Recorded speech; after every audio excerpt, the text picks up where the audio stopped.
When Professor Barbara Bain, who is like the so-called Aristotle and the cognoscente and perhaps the Tagore of morphology, heard this, she threw a giant, she went into status epilepticus, she threw a giant generalized clonic convulsion, metaphorically. So because she refused to participate in this debate, this was parked on my desk as her mini protege, dare I say. I had a silent scream growing through and I didn't know what to say to the registrars whether morphology should really exist. But on a serious note, when Barbara and I decided to do some reflective rumination as to why on earth are these 30-year-olds coming to us and asking us, should morphology really exist, we got a few answers. And they might be different all over the world, but I'm going to give you the answers that we found perhaps in UK. So this we thought was the first threat. Everyone's talking about targeted NGS, right? I dare not diagnose a case of CMML trying to differentiate between reactive versus clonal cells till I see the 14 positive and the 16 negative. 2 weeks ago, when I was struggling with atypical CML, it was the said PP1 which saved the day. So targeted NGS is something that we are using aplenty, and it's basically hijacking the whole diagnostic modicum, and rightfully so.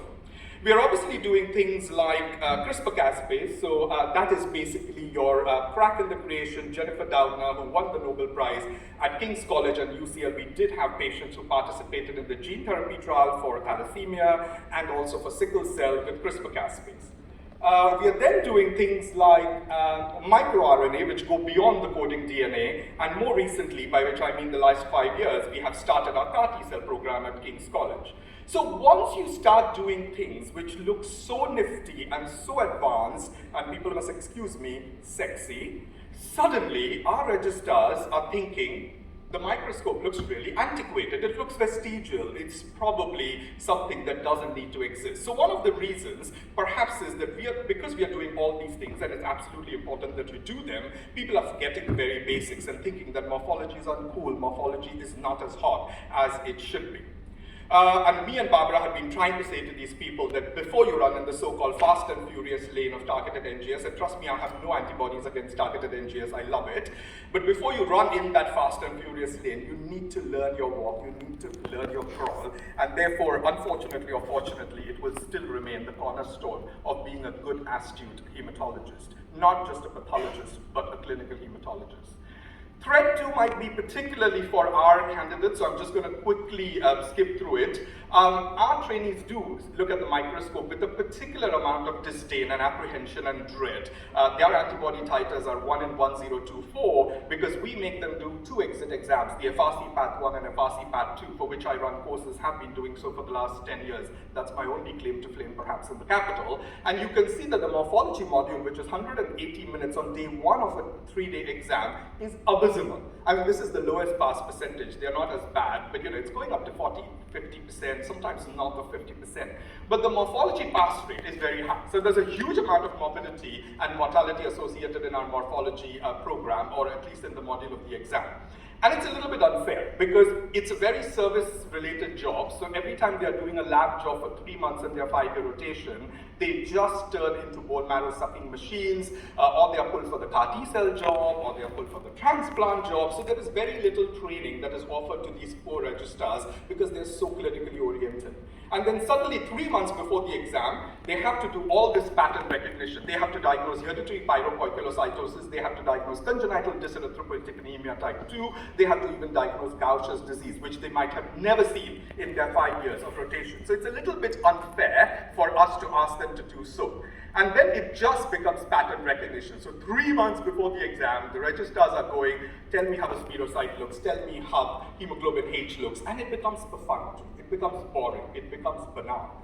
So the idea here, and I've already spent, I think, 7 minutes of my talk, is to try and eke out a little bit of poetry and romanticism in morphology. So this is not a talk where I'm hoping to move paradigms at all. This is not going to be seismic. So for the last 17 minutes or so, I just want you to chillax, wear your morphological seatbelts, and just enjoy the pictorial ride. So here it comes.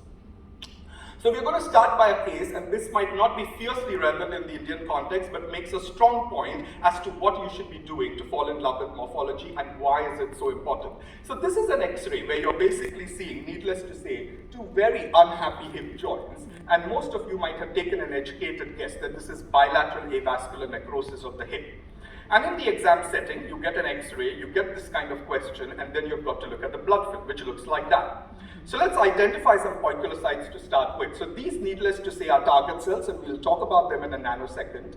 These would be identified by Professor Bain as irregularly contracted cells. They're different from spirocytes. So this cell has lost its central pallor, but if you look at this cell, the circumference of the cell is not a perfect sphere.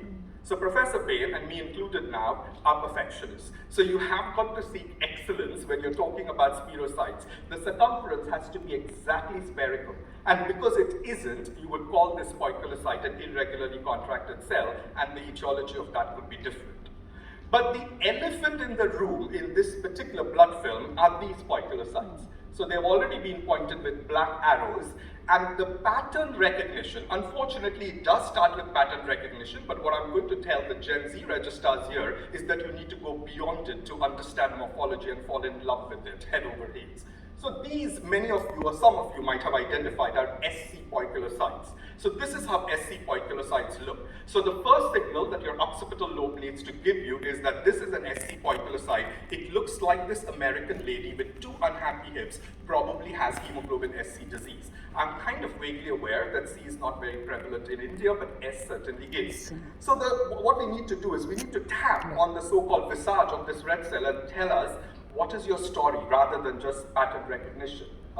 So what you've basically got is two unhappy beta globin chains. There is one beta globin chain where you have the glutamine to valine substitution that has turned into hemoglobin S.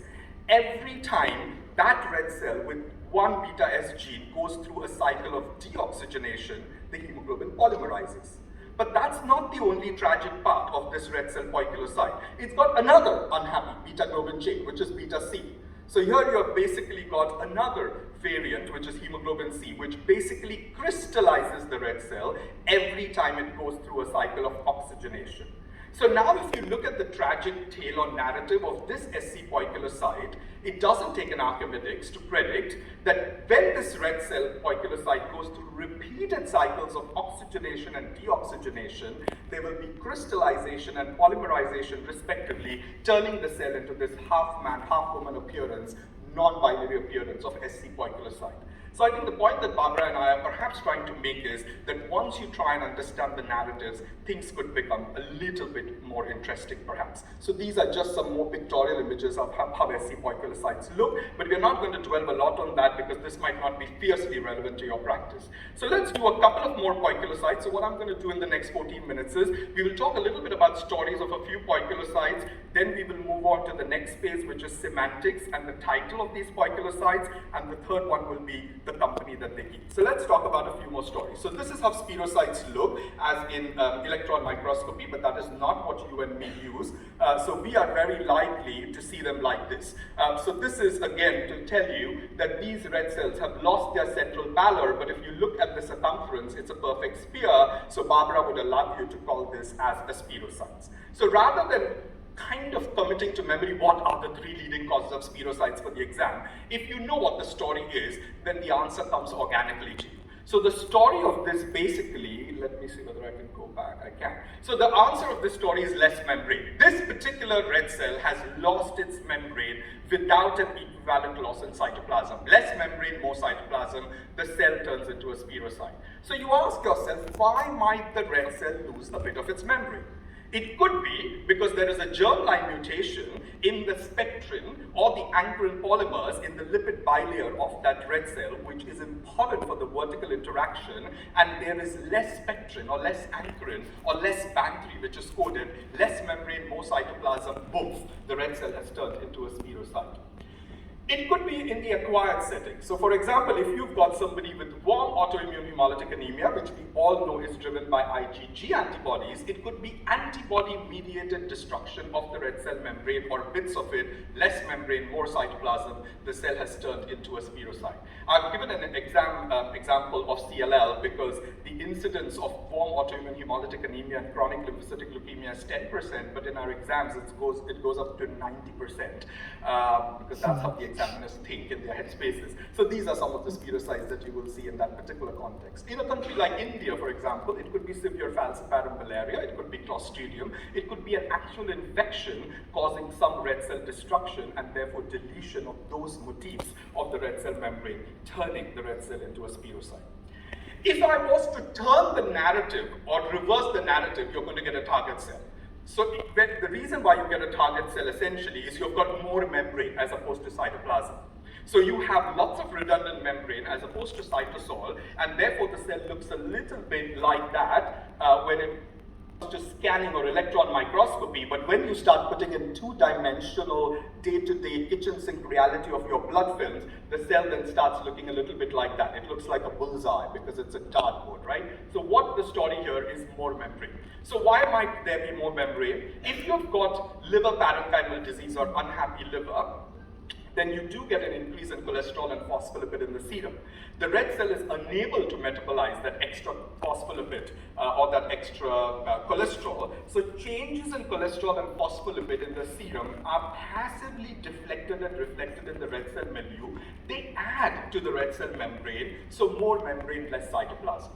Alternatively, in lots of hemoglobinopathies and thalassemias, you get cellular dehydration, and therefore you get shrinking of cytoplasm, and therefore you feel like the membrane is redundant or more. So though target cell does not clinch the diagnosis of the etiopathology, there is a vast differential diagnosis to target cells. But the basic story here is that there is more membrane as opposed to cytoplasm, and that's why the cell has turned into a target cell. So next time, hopefully, when my registrars look at a target cell, they will probably develop more familiarity with that rather than just saying, this is how a target cell looks. There are 17 causes of target cell. Hindu gods, save me, what the answer is.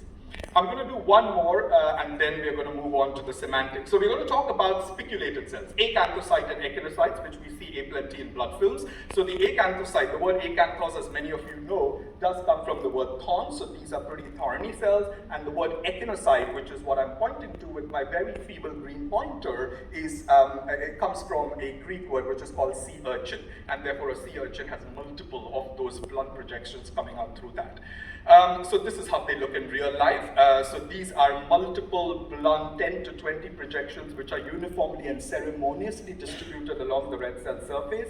As opposed to that, if you're looking at an acanthocyte, you've just got 2, 3, 4 very uncouth, ruffian, sharp projections which are coming out rather unceremoniously from the red cell surface. So what I'm going to do is I'm just going to do the story of the echinocyte, and this is interesting because we do believe that our trainees and generally hematologists should use the right word for the right poikilocyte. And some of you might actually say, it doesn't really matter, it's all academic. You know, that's how you really learn morphology and feel, passionate about it. So the story of an echinocyte is as follows. So for some reason, this poikilocyte has lost its ATP. Don't know why, but the red cell does not have ATP, it has lost its ATP, and therefore the so-called messenger of death, aka calcium, comes running into that red cell. And it's this calcium which causes polymerization of the outer spectrin layer of the red cell, which then turns it into an echinocyte. So the story here is loss of ATP, calcium jutting in, causing spectrin polymerization. The commonest cause why you will see echinocytes in your daily practice is because the MLS or the lab technician hasn't made a blood film for 2 hours, so you've got the blood which is sitting in an EDTA pot or a purple colored plot for more than 2 hours. So you're getting in vitro depletion of ATP, and therefore the cells are turning into echinocytes, and Professor Barbara Bain would happily allow you to call them as crinated cells. As opposed to that, if you have uremia, where you have unhappy kidneys, uremia itself can deplete ATP and turn red cells into echinocytes. In that particular context and etiology, the terminology of Burr cell is popularly and preferentially preferred. Last but not the least, more so in the exam setting, you might actually have patients with pyruvate kinase deficiency. Needless to say, pyruvate kinase is the rate limiting step of your glycolytic pathway. So clearly there's not going to be enough ATP, right? So no ATP, calcium coming in, this cell has turned into an echinocyte, and in this particular context, Barbara would be generally pretty joyous if you call this a prickle cell. So the point that I'm trying to make here is there is one story, one cell, but there are 3 different etiologies, and depending on the etiology, the moniker, the semantic label, and the title of the same echinocyte changes. I think it's vaguely interesting. and I hope you think so. So there's more poetry in morphology. I'm going to do one more 7 minutes. Okay. So this is basically a cell which some of you might have recognized is a keratocyte. So the word keratin comes from horns. So with a little bit of imagination, and you need to have that plenty when you're learning and developing morphological dexterity, is the fact that this cell has a couple of horns, and therefore you're going to call it a keratocyte. And the question here is that some people call this a bite cell, some people just call it a keratocyte. What should I call it? And this is Professor Payne's, and now my answer to the same thing. So if you look at this photograph, you can perhaps see that you've got a really bad fibrin mesh, as happens in microthrombi, TTP, atypical HUS, those kind of MAHAs, microangiopathic hemolytic anemias. And if you look at this red cell and imagine the plight of this red cell when it is trying to navigate and segue through this horrible fibrin mesh, it might come out of this fibrin mesh if it survives, and it might look a little bit fragmented. But when it comes out of this particular mesh as a fragment, it might be cut or destroyed in a specific way so as it develops up. To see keratocytes in the context of it's just a special keratocytes, as perhaps we all know, is G6PD deficiency, which I'm pretty sure is very common in India too. So here you do not have any DP